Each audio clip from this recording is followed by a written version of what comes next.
اور اب ہم آپ کو سناتے ہیں ذوالکفل علیہ السلام کا قصہ۔ قرآن عزیز میں ذوالکفل علیہ السلام کا ذکر 2 سورتوں یعنی سورۃ الانبیاء اور سورہ صاد میں آیا ہے، لیکن دونوں سورتوں میں صرف نام مذکور ہے، مختصر و مفصل کسی قسم کے حالات کا کوئی تذکرہ نہیں ہے۔ سورۃ الانبیاء آیت 85 اور 86 میں اللہ تعالیٰ فرماتے ہیں وَإِسْمَاعِيلَ وَإِدْرِيسَ وَذَا الْكِفْلِ كُلٌّ مِّنَ الصَّابِرِينَ وَأَدْخَلْنَاهُ فِي رَحْمَتِنَا إِنَّهُم مِّنَ الصَّالِحِينَ۔ اور اسماعیل اور ادریس اور ذوالکفل یہ سب صابر لوگ تھے، ہم نے انہیں اپنی رحمت میں داخل کر لیا، یہ سب لوگ نیک تھے۔ اللہ تعالیٰ سورہ صاد آیت 48 میں فرماتے ہیں وَاذْكُرْ إِسْمَاعِيلَ وَالْيَسَعَ وَذَا الْكِفْلِ وَكُلٌّ مِّنَ الْأَخْيَارِ۔ اسماعیل، یسع اور ذوالکفل کا بھی ذکر کر دیجئے، یہ سب بہترین لوگ تھے۔ ذوالکفل علیہ السلام کے متعلق جس طرح قرآن مجید نے نام کے سوا کچھ ذکر نہیں فرمایا، اسی طرح نبی اکرم صلی اللہ علیہ وسلم سے بھی ان کے متعلق کچھ منقول نہیں ہے، لہٰذا قرآن و حدیث کی روشنی میں اس سے زیادہ کچھ نہیں کہا جا سکتا کہ ذوالکفل علیہ السلام اللہ کے برگزیدہ نبی اور پیغمبر تھے اور کسی قوم کی ہدایت کے لیے مبعوث ہوئے تھے۔ قرآن و سنت میں اس سے زیادہ سکوت ہے۔ باقی رہا سیر و تواریخ میں ان کا ذکر، تو کافی تفتیش و جستجو کے بعد بھی ہمیں اس سلسلے میں ایسی ٹھوس معلومات نہیں مل سکیں جن کے ذریعے سے ذوالکفل علیہ السلام کے حالات و واقعات پر مزید روشنی پڑ سکے، چنانچہ تورات بھی خاموش ہے اور اسلامی تاریخ بھی۔ البتہ ابن جریر رحمت اللہ علیہ نے مشہور مفسر تابعی مجاہد رحمت اللہ علیہ سے ان کے متعلق ایک قصہ نقل کیا ہے۔ اسی طرح امام ابن ابی حاتم نے اسی قصے کے قریب کچھ آثار عبداللہ بن عباس اور ابو موسیٰ اشعری رضی اللہ عنہم سے نقل فرمائے ہیں۔ یہ طویل روایات ہیں۔ ان میں ہے کہ ابن عباس اور ابو موسیٰ اشعری رضی اللہ عنہم فرماتے ہیں کہ ذوالکفل نبی نہیں تھے، بلکہ وہ ایک نیک اور صالح آدمی تھے، لیکن ایک تو یہ روایات سند کے اعتبار سے ضعیف ہیں، دوسرا یہ کہ ابن عباس اور ابو موسیٰ رضی اللہ عنہم جیسے جلیل القدر صحابہ اور مجاہد رحمت اللہ علیہ جیسے عظیم تابعی سے یہ ناممکن ہے کہ وہ ذوالکفل علیہ السلام کے متعلق یہ فرمائیں کہ وہ نبی نہیں بلکہ ایک نیک مرد تھے۔ شاہ عبد القادر رحمت اللہ علیہ کا موقف ہے کہ ذوالکفل ایوب علیہ السلام کے بیٹے تھے اور انہوں نے اللہ کی خاطر کسی آدمی کی ضمانت دی تھی جس کی پاداش میں ان کو کئی برس قید کی تکالیف برداشت کرنا پڑی۔ چنانچہ شاہ صاحب اپنی تفسیر موضح القرآن میں لکھتے ہیں کہ ذوالکفل ایوب علیہ السلام کے بیٹے تھے، ایک شخص کے ضامن ہو کر کئی برس قید رہے اور اللہ کی خاطر یہ مشقت سہی۔ موجودہ دور کے بعض مفسرین کا خیال ہے کہ ذوالکفل حزقیل علیہ السلام کا لقب ہے۔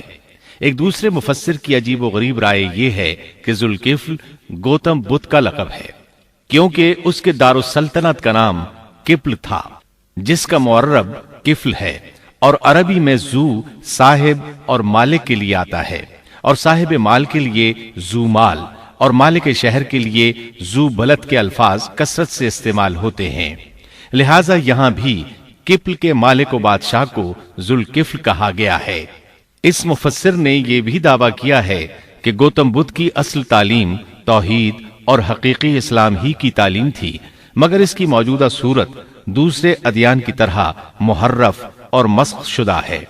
لیکن یہ اقوال قیاس و آراء سے زیادہ تاریخی حیثیت سے کوئی وقت نہیں رکھتے۔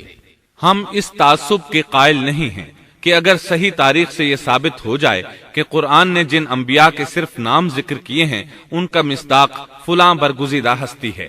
اور اس کا انکار صرف اس لیے کر دیا جائے کہ اس سے پہلے چونکہ ایسی بات کسی نے نہیں کہی اس لیے یہ قابل رد ہے۔ یقیناً ہم اس حقیقت کو تسلیم کرتے ہیں کہ تاریخی حقائق کی جستجو کا باب بند نہیں ہوا، اور آئے دن نئی نئی تحقیقات سامنے آ رہی ہیں اور جدید انکشافات ہو رہے ہیں۔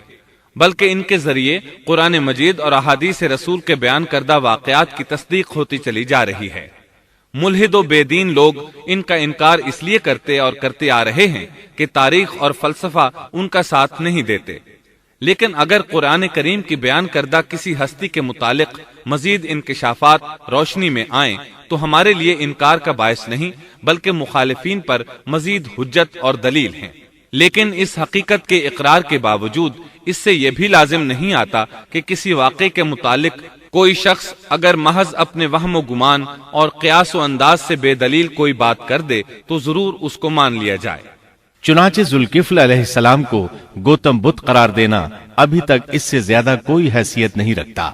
ہمارے لیے دنیا کے مختلف گوشوں میں اللہ کے فرستادہ نبیوں پر ایمان لانے کے لیے قرآن کی وہ تینوں دفعات کافی ہیں جو دین اسلام کا امتیازی وصف ہیں۔ سورۃ الفاتر آیت 24 میں اللہ تعالیٰ فرماتے ہیں، وَإِن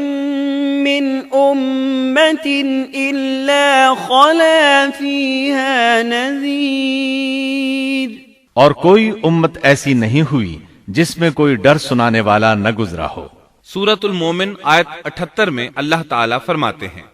مِّنْهُم مَّن قَصَصْنَا عَلَيْكَ وَمِنْهُم مَّن لَّمْ نَقْصُصْ عَلَيْكَ، بعض انبیاء کے واقعات ہم آپ کو بیان کر چکے ہیں اور ان میں سے بعض کے قصے تو ہم نے آپ کو بیان ہی نہیں کیے۔ سورۃ البقرہ آیت 136 میں اللہ تعالیٰ فرماتے ہیں، لا نفرق بین احد من رسله، ہم رسولوں میں سے کسی کے درمیان فرق نہیں کرتے۔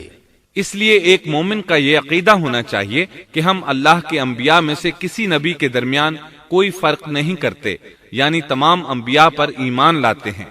اس صاف اور واضح عقیدے کے بعد اگر ہمارے سامنے کسی ملک اور کسی خطے کے انبیاء اور رسول کے واقعات نہیں بھی آئے تو اس کے اسباب و وجوہات اور ہیں، لیکن جہاں تک ان پر ایمان لانے کا تعلق ہے وہ اختصار سے بھی کافی ہے،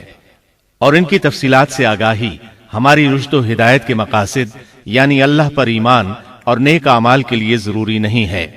خصوصاً جبکہ اللہ تعالیٰ نے ہم پر یہ حقیقت بھی قرآن مجید میں واضح کر دی ہے کہ نبی اکرم صلی اللہ علیہ وسلم خاتم النبیین ہیں اور تمام سچے ادیان کی صحیح اور حقیقی تعلیم کی تصدیق کر کے ان کو بلند درجات کے درجہ کمال تک پہنچانے والے ہیں، جیسا کہ سورۃ المائدہ آیت 3 میں اللہ تعالیٰ فرماتے ہیں، اليوم اکملت لکم دینکم واتممت علیکم نعمتی ورضیت لکم الاسلام دینا، آج میں نے تمہارے لیے دین کو کامل کر دیا اور تم پر اپنا انعام بھرپور کر دیا اور تمہارے لیے اسلام کے دین ہونے پر رضامند ہو گیا۔ خلاصہ کلام یہ کہ ہمیں یہ تسلیم ہے کہ ہندوستان میں بھی اللہ کے سچے نبی اور پیغمبر مبعوث ہوئے، بلکہ سیرت نگاروں کی روایات کے مطابق ابو البشر آدم علیہ السلام اسی ہندوستان کے کسی گوشے میں اتارے گئے،